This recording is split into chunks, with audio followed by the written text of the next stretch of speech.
Before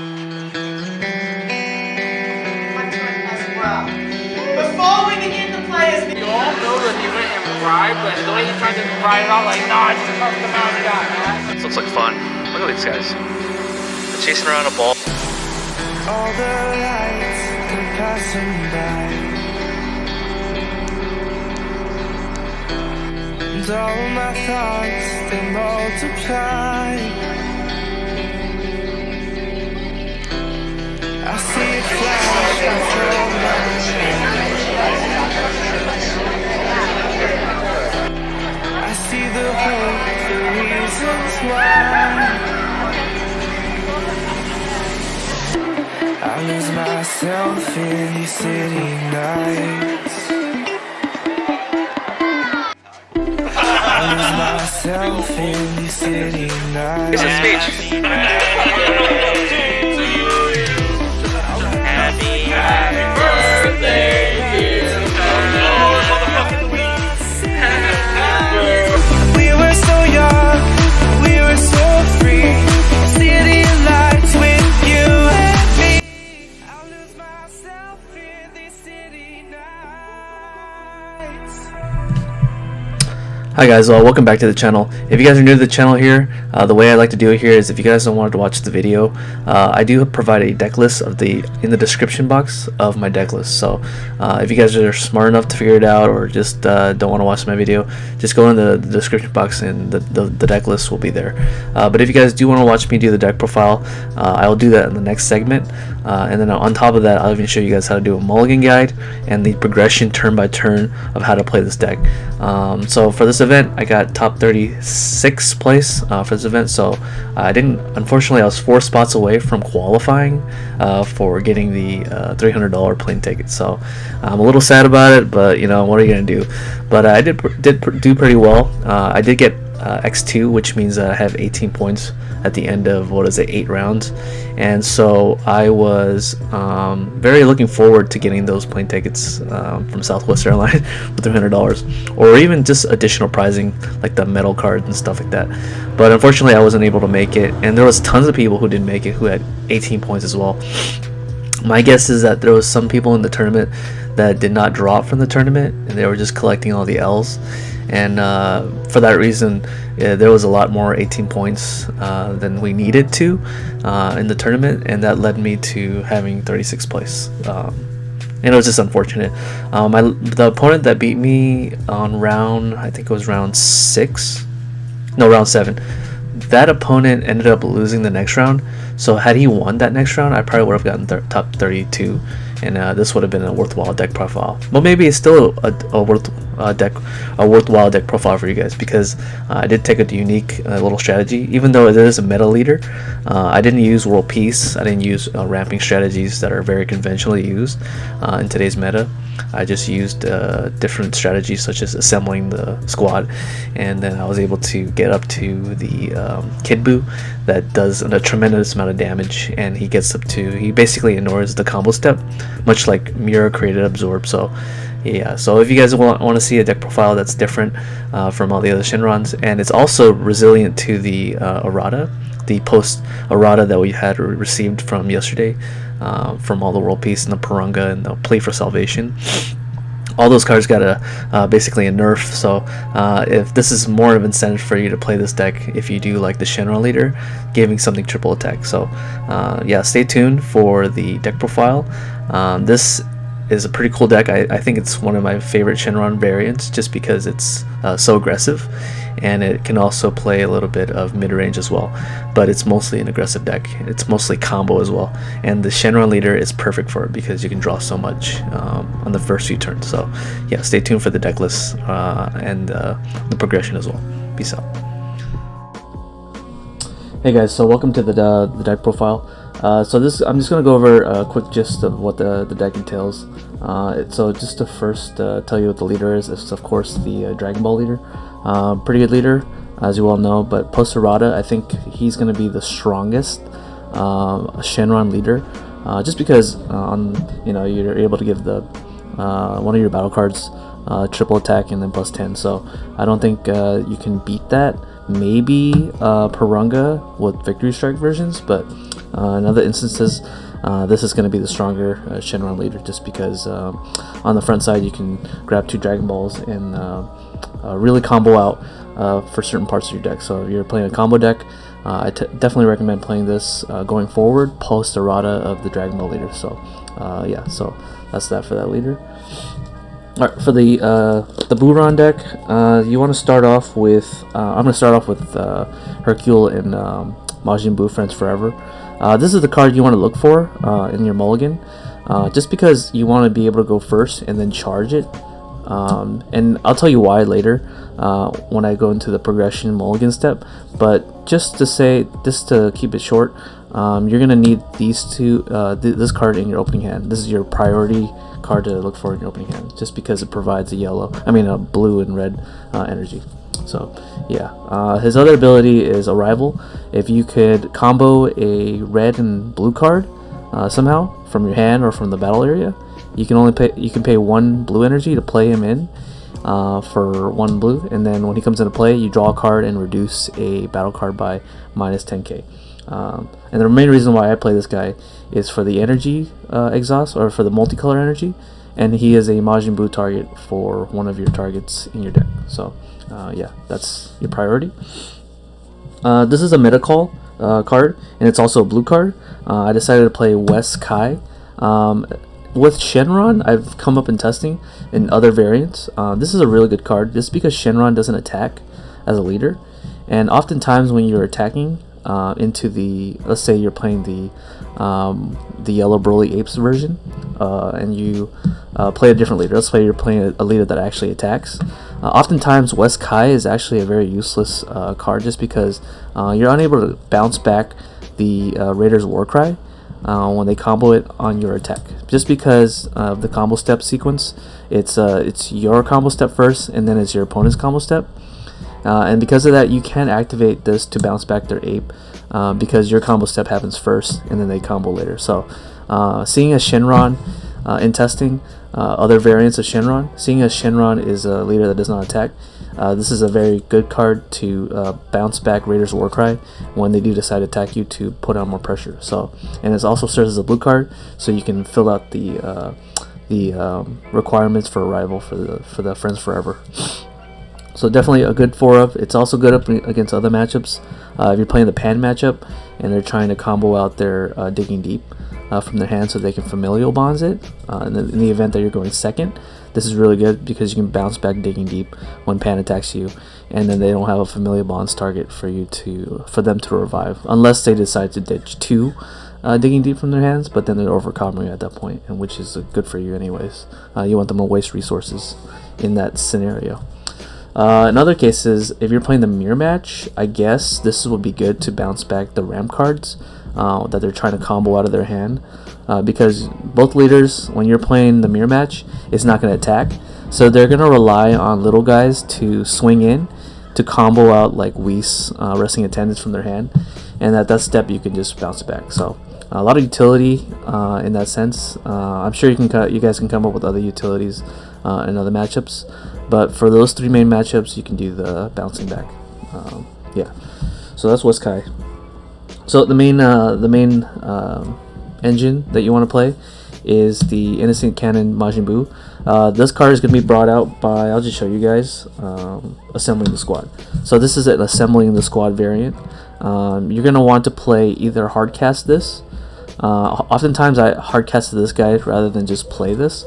Only because a lot of pesky cards stick on the board, such as Dark Powers Mass Saiyan sticks on the board, and so it's often beneficial just to hardcast this guy, and then minus 5k the Mass Saiyan, so that you could assemble the squad right after, so you don't have to discard cards. So these are very important just because it is a Majin Buu target, and to show you why, what another important part of the deck is Awakening Evil Majin Buu. So with only 2 red energies, you're going to be able to evolve over this Majin Buu after you had kept him up for a turn, or you just played it for the turn. Where if you're the Awakened side, you can activate his ability to activate this desire to play that, and then with the remaining energy, you just pay the 2 energy and evolve on top of this. And this is going to be your Buu chain that introduces you to higher pushes for this particular deck. So with him, I normally Union Absorb the ability Unleash Gohans. Yeah, you want to Union Absorb this on the bottom, but I just put it on top. It doesn't really matter. And you normally go into either this Buu. This Buu, what you do is you target a Gohan underneath him, and he gains all of his abilities. And this is the best target for Gohan for this particular Buu, just because this Gohan draws a card every time he attacks, and this Buu, this Grand Evil Absorption, attacks twice. So that means you get to draw twice. So it's a really good card if you want to inflict double strike when you go from 5 to 3 using this leader. And then so the trick is, so you attack 1, you draw 1, the first time, and then the second time you give it double strike and without a drawing. Or you can do the other order where you can swing and just give it double strike, and then on the second swing, right, he retains the double strike and they can choose a draw. So that's just a little trick for you guys. So you can swing double strike without drawing, and then on the second one draw, and then he also retains the double strike. So you'll be doing 4 damage with this side, and that's sometimes useful in some scenarios. So after he has swung twice, the main finisher then after that is the Kid Buu. So this is your win con. You just pay 1 blue energy, and so you evolve on top of him, and his ability triggers when he's evolved, and he restands. And when he restands from doing that evolve or EX evolve, he gains plus 30k, and he's inherently a triple strike. So imagine the implications when you swing with him and the attack goes through or it gets negated, then you evolve again. So what you do is you pay 1 blue energy and you discard 2 cards, and you're gonna have a lot of cards in your hand just because Shen-Buu draws a lot. So imagine the implications where you pay another blue energy, and so all the power transfers up twice. So the 30k he gains from being evolved on top of is transferred to him, and he gets an additional 30k. So you're hitting for 90k just from doing the double swing. So imagine the implications when you combine this with your leader and give it triple attack and then another plus 10, and he's hitting for 100k triple strike and triple attack. That's pretty nuts. So that was how I was able to close out the games using this guy. And just so you know, I do play a Sensu Bean. Yeah, so I do play 4 Sensu Bean just to increase the blue count that I need so that I can evolve these 2 twice. So yeah, this is going to be your win con, and that's how you're going to win the game. If you don't want to go into this, let's say you don't want to go into this guy, and instead, rather than go into this guy, and you don't have a Gohan, you can actually slip any battle card underneath him, and you can go into this Buu instead. This is just a segue, so that you could, let's say you're looking through your life using the front side of this Dragon Ball leader, and you notice that there's a lot more components in your life that you want out of your life. His ability lets you take 1 card from your life, add it to your hand, and then he gets the +5 boost. So this is not once per turn, so you can keep doing it until you're sufficient with the cards that you pull it out of your life. So if you need like cards like Sensu Bean, or just target cards that you can just finish off your opponent, you can do that, and then you can give it triple attack or triple strike, whatever the sequence you want. Attack like 3 times, and then the power retains. So if you were to do the EX evolve into this guy, whatever boost that he got from using his ability so many times, it gets transferred up to this guy, and that's pretty phenomenal because he gets the +30, and then on top of that he gets whatever 5k boost, however many multiple times you've activated it. So I do slot this guy in the deck so that you could do that phenomenally. I mean, you can do that as an option to finish off your opponent. So one thing I did play that was different than some of the Buu-Ron decks that I've seen out there is that I do play Majin Defiler. So just a side note, you can't use Majin Defiler to pay for skill costs. And what I mean by skill costs is cards like EX Evolve. You can't use Majin Defiler to pay for a blue energy to play for the EX Evolve for Kid Buu. So this limits Kid Buu's this utility, but this is the reason why you play Shen-Buu. So oftentimes I'll have this stuck out there, and I'll have used my blue energy from this card, and then so from using that blue energy to EX evolve, right? Let's say I swung in like this and I evolved.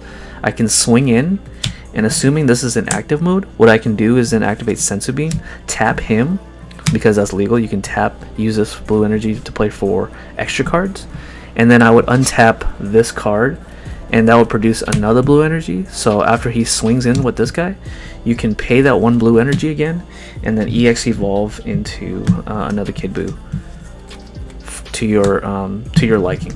So this is why I play this this Supreme Kai, so that I can ensure that I get 2 Kid Buu swings, and every time he evolves he gets bigger, so I ensure more Kid Buu swings. So Shen-Buu, you only need 1 to do this whole combo, so I'll tell you the combo video afterwards, but that's kind of how you do it, the gist of it. So really important for defense as well. So sometimes I'll let's go back down the chain. So sometimes I will kill the Black Mask Saiyan, right, by minusing 5k using this guy, awaken, right, and then get my assemble squad. And now that Black Mask Saiyan is gone, I can activate this to bring out this, so I can ensure my victory the next turn. So and this would by ridding Black Mask Saiyan from the field, this would be able to allow me to bring out a 15k or less without discarding cards. So yeah, that's the idea behind mainboarding that. Okay, so and of course I play the Dragon Balls. I don't play any of the special Dragon Balls just because I want to be able to see my combo pieces and awaken as soon as possible. So anything that costs energy would stop me from being able to awaken faster, and wasting energies is it's a very precious resource, especially when the format is so fast as it is. So with the non-RAM strategy, Shenron, and a combo heavy deck, I would recommend you just play the normal Dragon Balls just to awaken quickly enough. Yep. And then of course I just play the temporal time, just because you're just gonna dump the Dragon Balls as quickly as possible, so you're gonna play this super combo. And the other thing I didn't fail to mention is that you can actually, instead of going into the ability Unleash for the Union Evolve, you can actually just go into Miraculous Gohan, and if you smell blood, you can actually just swing into an active mode weak battle card, and then inflict 2 damage if you copy his ability. And so that's just an option for you to do it. I didn't play the Burst Attack Gohan. I just never felt like I was below a certain range of cards in my hand to play the Burst Attack Gohan. So instead I just decided just to play these Gohans. This 3 of these. It's the 3rd one somewhere around here. Yeah. So yeah, that was the deck profile. I'll show you guys the side deck real quick. Just give me 1 second. So the side deck is going to be very interesting. What I decided to play was I tracked the progression of the game, and if I was playing against Shenron, I didn't want to have cards like Whis Coercion in my main deck, just because the ramp version will just outright Kaioken, destroy all your hand, and then these cards would not be useful. So I wanted cards that would amplify my combo and hopefully sneak in a win if they were to go first with this strategy. So keeping Whis Coercion out of my main deck and into my side deck when I needed it against certain matchups was the clutch card. Same reason, Shenron doesn't really need cards to be bounced back, but these cards help you defend against other decks that are more aggressive, so or countery. So if I was going to play a deck that like had tons of counterplay cards that cost 2, including Topo Righteous Aid, I can simply just bounce it back using Desperate Measures, and they would have wasted 2 energies for that particular play, and then that's a precious resource, like I said before, and that continues your play. So let's say the Topo's Righteous Justice you would not have to discard 2 cards every time you attack just because you Desperate Measure them back to their hand. So another obstacle I came in testing was Chain Attack Zeno, the board resetting. So I often, against red decks, I would often side in Crisis Crusher, just so that I can pop intensifying power trunks. Doing so allows you to have another turn, just because usually red decks would play the intensifying power trunks in active mode, tapping out on their first turn, and you need something to kill or pop the intensifying power trunks so that they don't evolve for 2 to go into chain attack into Playing God Zeno, and that resets your whole strategy. And if you were doing your job correctly, playing your deck, and then just searching about the Dragon Balls, you would quickly lose your advantage in your comboing. So I needed something to ensure that they would have to pay more energy to do the chain attack Zeno play, and this was very useful for that scenario.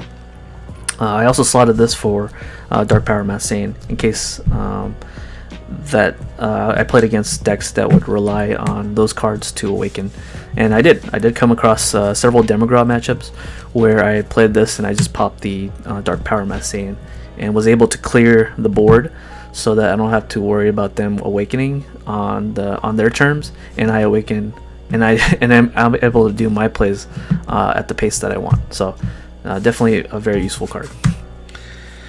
So if I were to play against a giant deck where they play a big castle, such as the Baby Ape, or even if I play the Green Broly BR version, I need something to clear those big guys. So I decided to play an assemble target, which was Ki Barrage. This is an assemble target you can just play from assembling the squad. You take 1 life, and what it does after you take that 1 life is you can bounce any battle card on your opponent's side back to their hand. So oftentimes if you are playing against a deck that ramps up to, or it doesn't ramp, but it cheats out big battle cards, you can actually bounce it back to their hand, and then they're stuck with often a 10k combo card that they can use for combo power. So yeah, that's just in there for that. If I'm playing against ramp, I want to play Begrudging Piccolo. So if you understand the progression of a typical Shenron ramp, when they go objection, let's say they're going first. You side this if you're going second.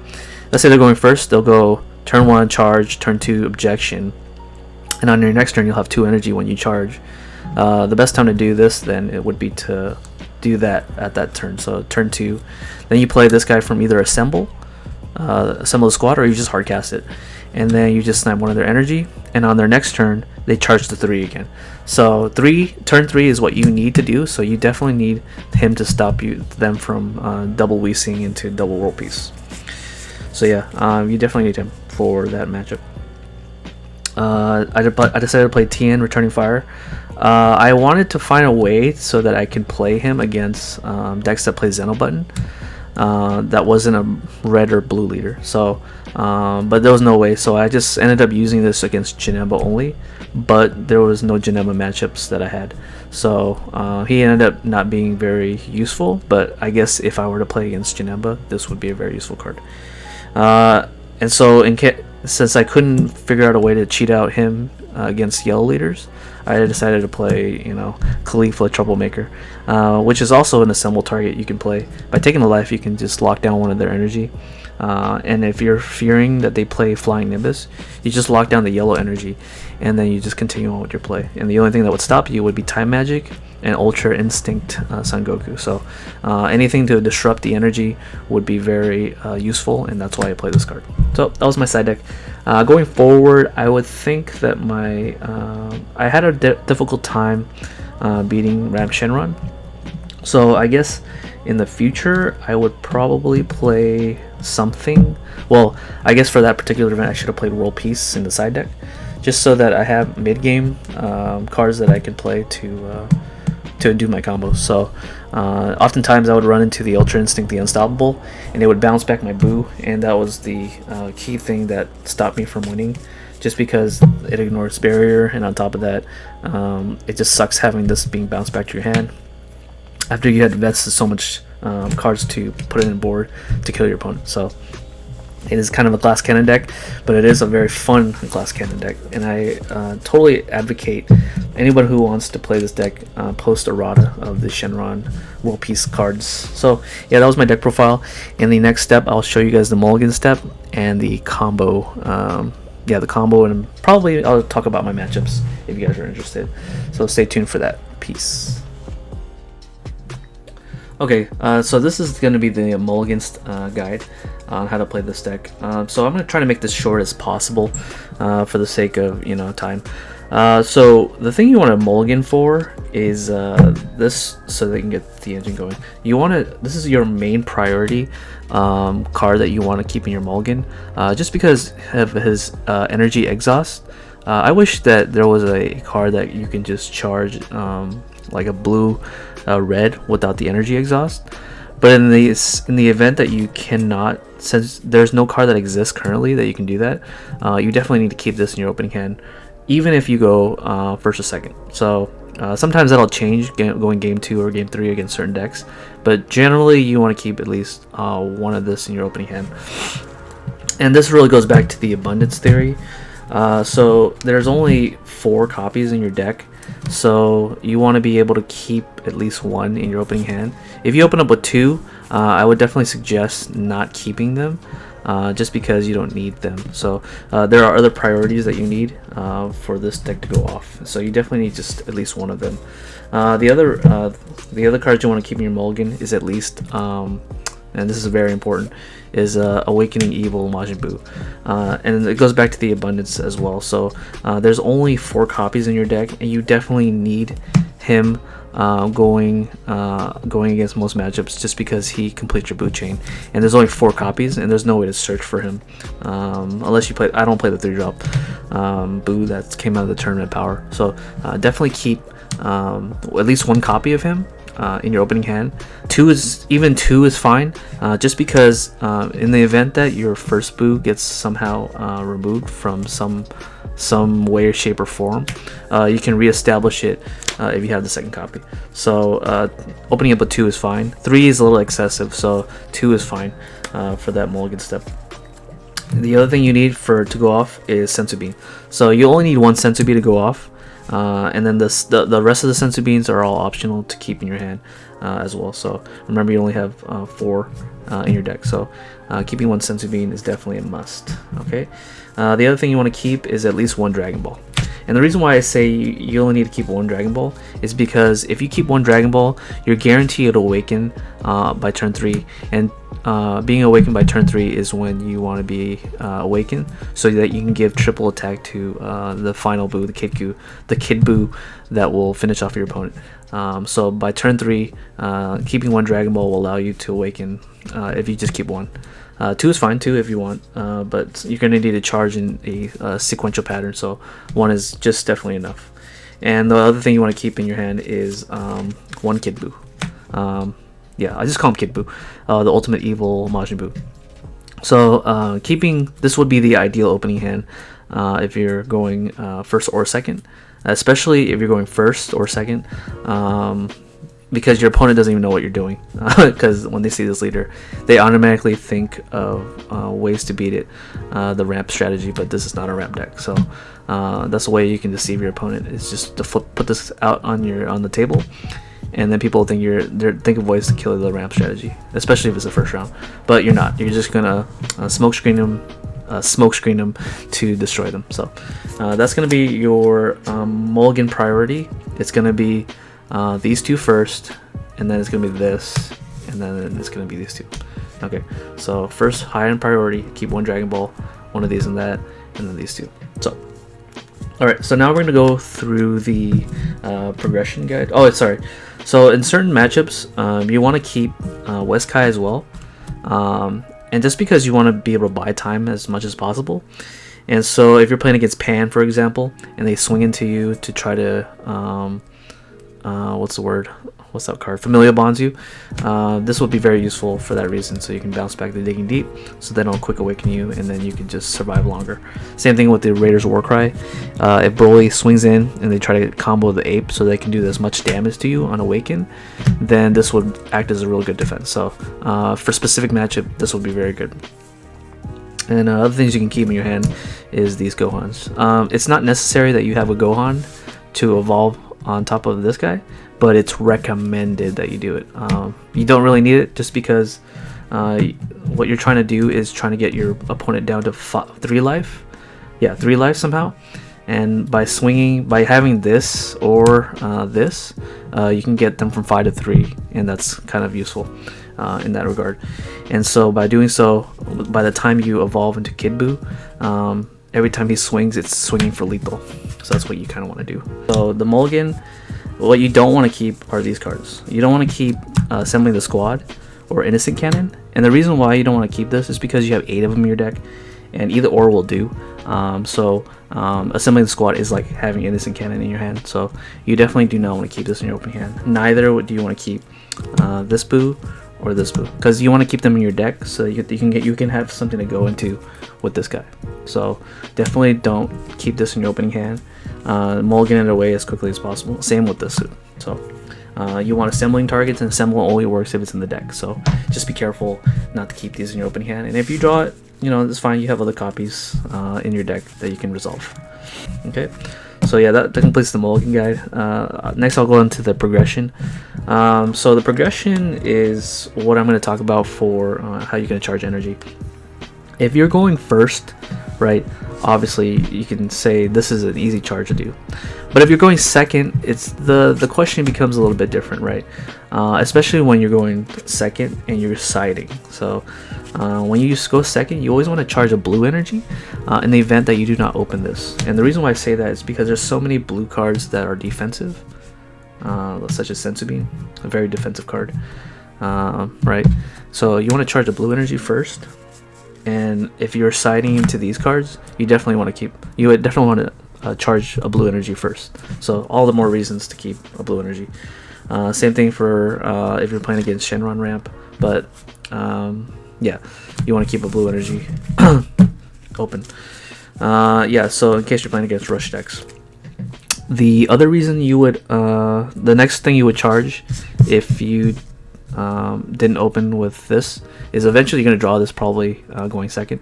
You'll be able to draw 2 more cards every time you activate the Dragon Ball ability. It doesn't matter if you charge this card going second, because that open blue energy will help you survive. Like I said, you can Whisk Coercion, Desperate Measures, etc. Or even Senzu Bean. As long as you keep 1 Senzu Bean at the end of all your defense to play your combo, it's all acceptable. But by your next turn, on your 3rd turn, you want to charge a red energy. So charging a red energy is going to help you evolve this on top of a Buu. So say you activate the ability for Desire to play Assemble the Squad, and you play out your Innocence Cannon, if I can find it. So going back to the progression, yeah, so you want to make sure you charge a red by this instance, right? So that when you assemble the squad into this guy, right, using your leader, you can pay 2 red energy to evolve into the 5-drop. Okay, and then from there, what you can do is slip a Gohan underneath or on top. I just like to do on top, doesn't really matter. And then what you can do is go into him, right? And then what you can do is, since they're going to be at full 8 life, most likely, you're going to copy him, and then you're going to swing draw a card, right? And then swing again, draw a card, right? To build up your hand. So they'll go from 8 to 6. And then next turn, right, you're going to keep this open. You can charge any energy, it doesn't matter. But recommended you'll charge a blue. Okay, so you say you charge a blue.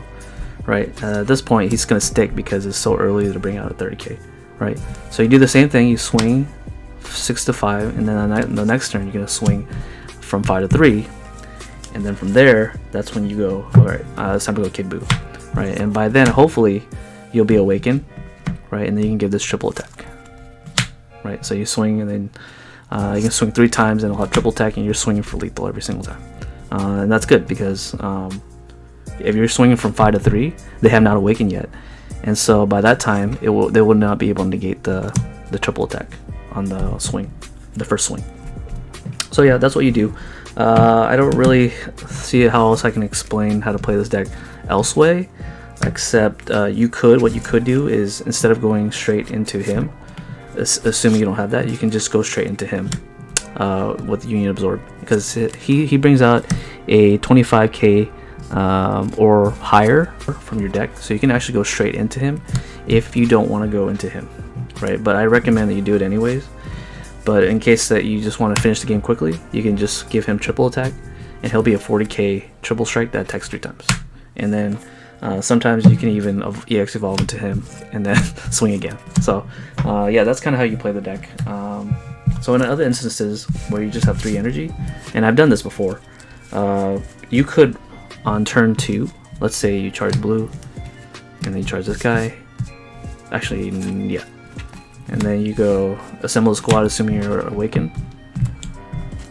You can have this guy out, and then you could evolve. And if he sticks, what you can do then is charge to 3. So you're gonna need red energy, right? And then by turn 3, you can actually finish him off. Sorry, let's set this up differently. So it's gonna be charge, and then it's gonna be charge, right? Actually, let's say you charge this first turn, ideally, and then you charge a blue energy, right?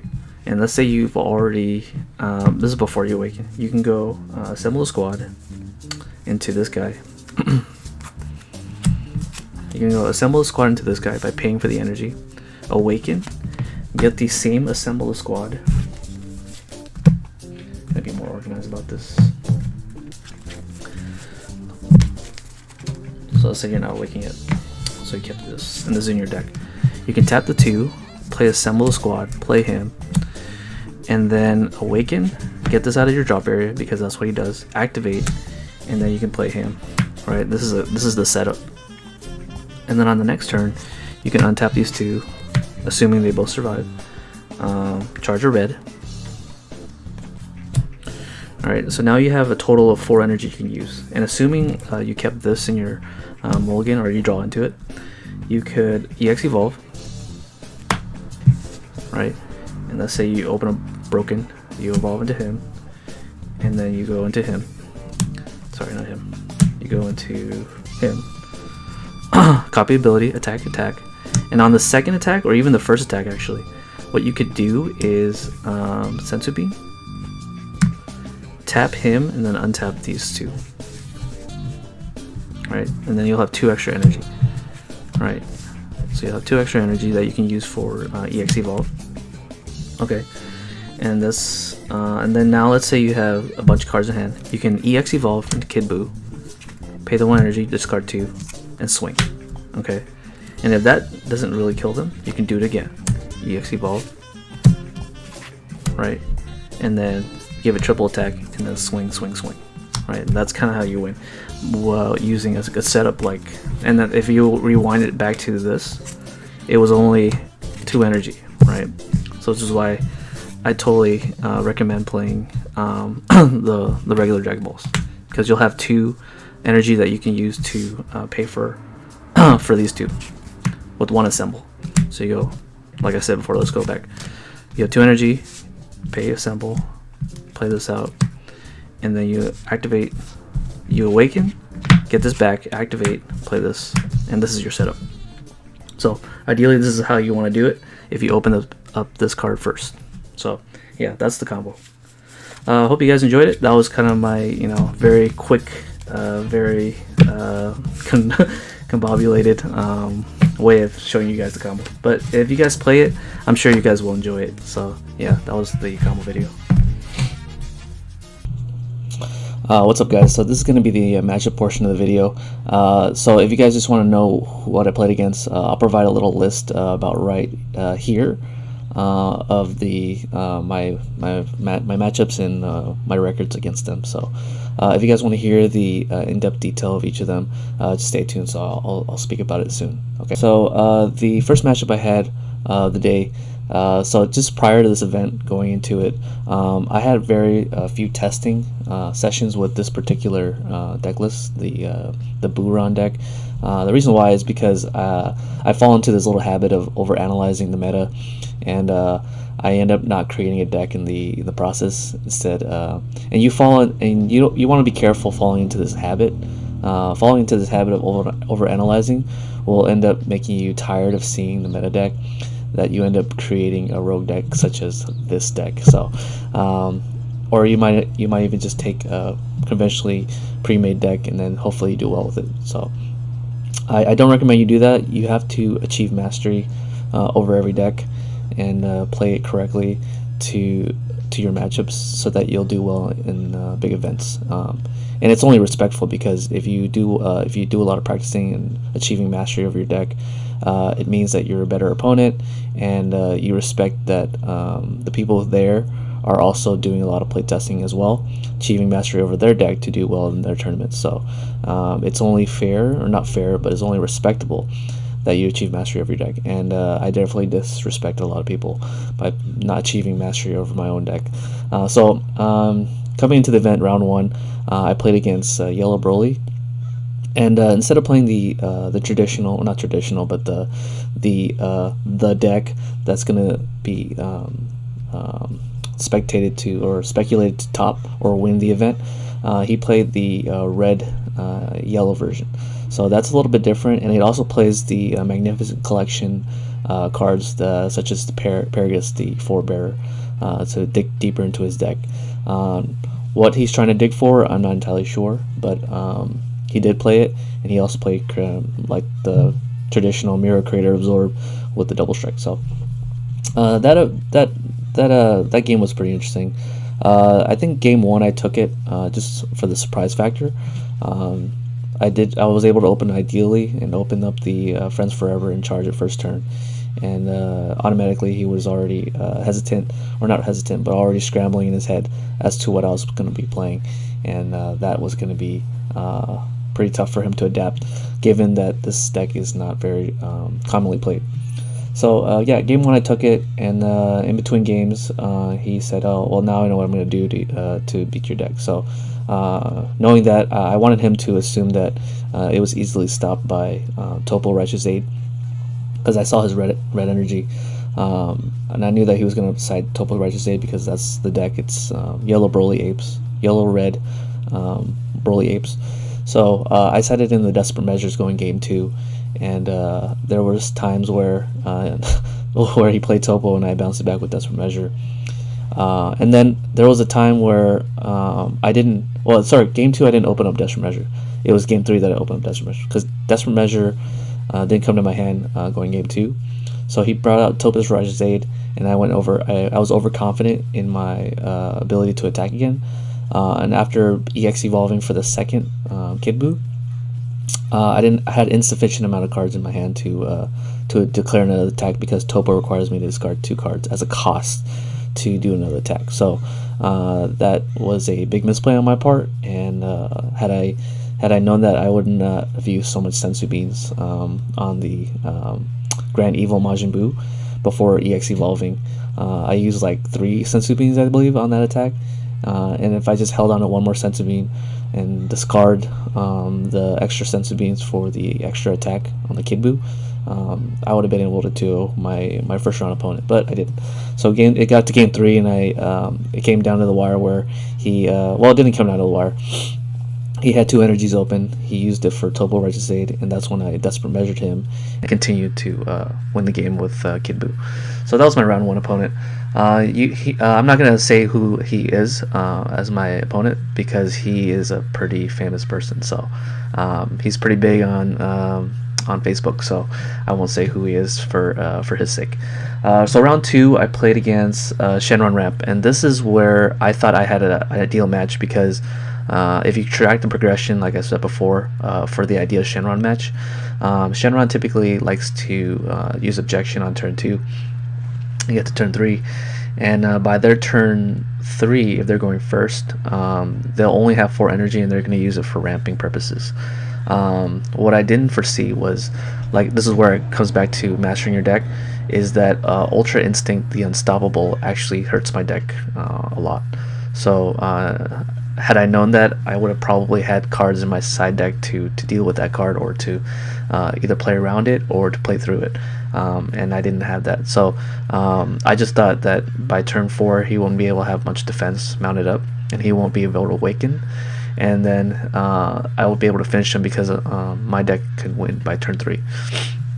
Ideally, anyways. So yeah. So long story short, that Ultra Instinct, the Unstoppable, ended up messing a lot of my plans, including Weak Coercion, and I ended up getting 2-0'd by that deck. So yeah, there was that.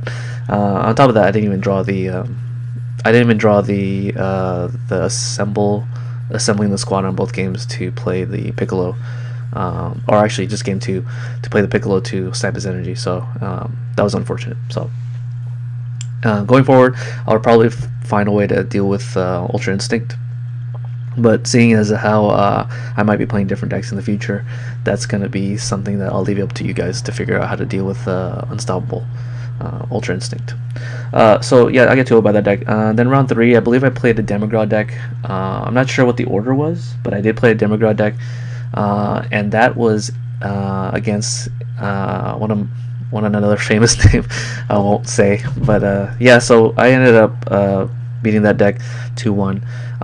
I had a familiarance of that deck just because I read the Magnificent Collection, and like I said, I overanalyzed the meta, and so I saw that a lot of people were playing Demigra on untap, and because of that, I kind of actually understood how the deck works. It uses the 2-drop. I think it's 2-drop. Damn. So I think it's a 2-drop, and he discards himself along with 2 energy to bring out Gravy and Putine, and Putine will search for the second copy of Demigra to quickly awaken against Shenron matchups. So it's it's consistent. All you need to do is open up with 1, and if you don't open up, we have Putine to search for it. So it's pretty consistent in that regard. But the main thing is that it's an aggressive deck. And it just so happens my deck is more aggressive, and that deck will have to rely on not using the Demigra to take 2 life to quickly awaken. And all my opponents, I had another Demigra opponent, a spoiler. All my opponents were able to self-awaken, or did not use. They adapted and not used the Demigra to take 2 life, because doing so would mean that they take more life, and my deck kills them pretty quickly. So they need all the life they need.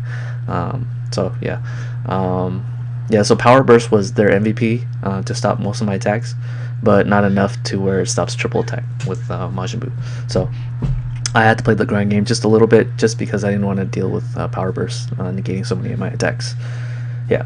So yeah, that was a 2-1 victory. I believe I lost game 2 because Power Burst. Yeah, they're Power Burst. So the next round I played against Clash of Fates Goku, the green Goku. That was a 2-0 victory. My opponent was, I think, he decided to have fun for this tournament, and I don't think he really took the tournament very seriously, as much of the competitors there. And the reason why I say that is because he was like throwing a lot of jokes out there, and I don't think he saw this more of a competition, but a chance to have fun. You go figure, right? Who goes to competitions for fun? I'm just joking. I'm joking. You go to competitions to have fun. Don't go there just to win. If you win, that's a good outcome. But anyways, yeah. So I 2-0'd that deck, and it wasn't that good, in my opinion. I think his win condition was Kaioken, Defender of Earth, and he used that as his win con. But like I said, that requires him to get to turn 5 unscathed, and then my deck wins by turn 3. So the math just doesn't add up. So. And he told me that he beat other Shenron decks, so I guess I was very lucky that I was not playing ramp for that particular event. Otherwise, I'd probably lose this guy. So, anyways, the next round is round 5. I played against Baby deck. So Baby was definitely on my top of my list that I was gonna play for this event, just because it won Latin America, and there was 2 of them squared off in the top finals. So I was definitely prepared to play against Baby, and the reason why I say I was so prepared is because, well, I had Ki Barrage Trunks to deal with the Baby chain. What I didn't expect was how much work West Kai put in my deck. And like I said before, West Kai was the card that stops familial bonds from triggering. So I never really needed to put out Key Barrage Trunks because he would combo his Digging Deep on one attack, and then I would West Kai it back. And then he would have no familiar bonds target, thereby pushing his kill turn or his ape baby chain turn a turn back, or a turn 2 turns back. So yeah, so West Kai definitely put a lot of work. I definitely recommend it if you're playing against a familial bond deck where they have to over combo 2 Digging Deeps in order to get their baby chain or to get their pan to awaken. So depending on which red leader you're talking about. So familiar bonds definitely was not useful for that guy. And he was a real cool opponent. I like this guy. He was a real chill guy. He didn't mind that he played against an OTK deck, and had I played an OTK deck on the flip side, I probably would have triggered. I would have been triggered because I spent so much time, probably play testing to lose this rogue ass deck. And I guess that's a form of satisfaction for some people, but not for me. So after I played the baby player, I don't think he ever brought out the ape, by the way, but I did lose a game to, I think, Kaba, because I had so low life. So yeah, and after image was kind of decent, but not that much because the Kid Buu ignores the combo step, like I said. The next round I played against Demigra, and it is against a famous Yugi tuber, or not a Yugi tuber. Sorry, it's the DBZ tuber, and he's pretty big. I'm gonna be, yeah, I'm just not gonna say the name, but he decided to play Demigra for that day, and it was the same result as the last one. It was a 2-1 victory, and he played very well. I think he played better than the other Demigra player, only because he had he just kept his power bursts, and he tried to negate all my attacks, my pushes, and then he kept his Dimensional Banisher Fu in his hand when I did bring out the Grand Evil Absorption Majin Buu, because he wasn't using the Magnificent Collection Demigra to take life. He was waiting for me to bring out the Grand Evil to bring him down from 8 to 3, and so I wasn't able to do that. I only got him from 8 to 5 because he power burst, and then he removed my my boot chain. Yeah, he removed my boot chain with Dimensional Banisher Fu. And I think he also plays Remote Time Bomb as well, so that was also good as well. But yeah, that was the game where he won, and then the next game I did the same thing where I just OTK'd. I think that game could have went in his favor because he picked up 3 cards from his life, which was the triple attack from the Kid Buu. And then he didn't pick a power burst, but the second card from the last was the power burst. So if you want to make a case for taking cards out of order when you're taking a life, this would be it, because he probably would have won that game had he just picked up the power burst from the second from the last. So anyways, so yeah, that was a 2-1 victory. My next round opponent I played against one of my locals, so someone from my area. He didn't know what I was playing, but he adapted very well. He was playing blue yellow Broly apes, and so it's nearly the same list as the winner as of the event, Brian Samuels. He's also from my area, so they just playtest extensively together, and my opponent was pretty much card for card to the champions deck list. So they play test together, so it's only obvious that they would have the same deck list. So I ended up losing to the same cards, but this time I lost to Time Magic and Flying Nimbus and Champa the Trickster. So this deck has tons of interaction to stop me from playing, and of course that was a 2-0 loss. And then that ended up being bad because that loss ended up costing me more, because the next round he lost the next round to I believe Shen-Buu. So he lost to a traditional conventional Shen-Buu deck the next round, but that's fine. Yeah, that's fine because it's already over and I just got over it. Then my last round I played against Yellow Broly again, but this time it was the veggie version, so it's the Marcel Russell version. I don't know who the guy was, but he didn't know what my deck does at all, and I think he didn't adapt well because that was a 2-0 victory. But it was still a fun game because that was the third variant of yellow Broly. Yellow Broly, variant, because there's like so many different variants for that deck. That particular variant, I think it's the weaker. No, I think the red yellow is the weaker one, and then followed by the veggies, and then it's gonna be the non-veggie version, which is just playing the Raiders Warcry, and then I think they all play with Raiders Warcry actually. I'm not entirely sure what the difference between the main differences between the non-veggie version and the veggie version, except that it doesn't play Caulifla and Kale and Kefla. So that was a 2-0 victory, and at the end of the day, I got only 18 points. And like I said before, there was tons of people with 18 points, and I just didn't make it because my tiebreakers were probably very they just didn't do so well. But I think if the 7th round opponent had won his round, there was definitely a chance that I could have got top 32. So yeah, that was all my matchups. I really appreciate you guys sticking around to watch all my videos. This was a very long video, I know. I tried to make it short, but it's impossible for me because this little brain of mine. Hope you guys enjoy the video, and make sure you check out my videos in the future. I don't upload as much just because I'm a UCSB student, and I just don't have enough time to make videos on a daily basis. So even this video broadcasting is going to take some of my homework time. But yeah, I really appreciate you guys sticking around and staying subscribed to watch my future video content. I'll try to keep up to date as much as I can. Hope you guys are having a wonderful day, and peace out.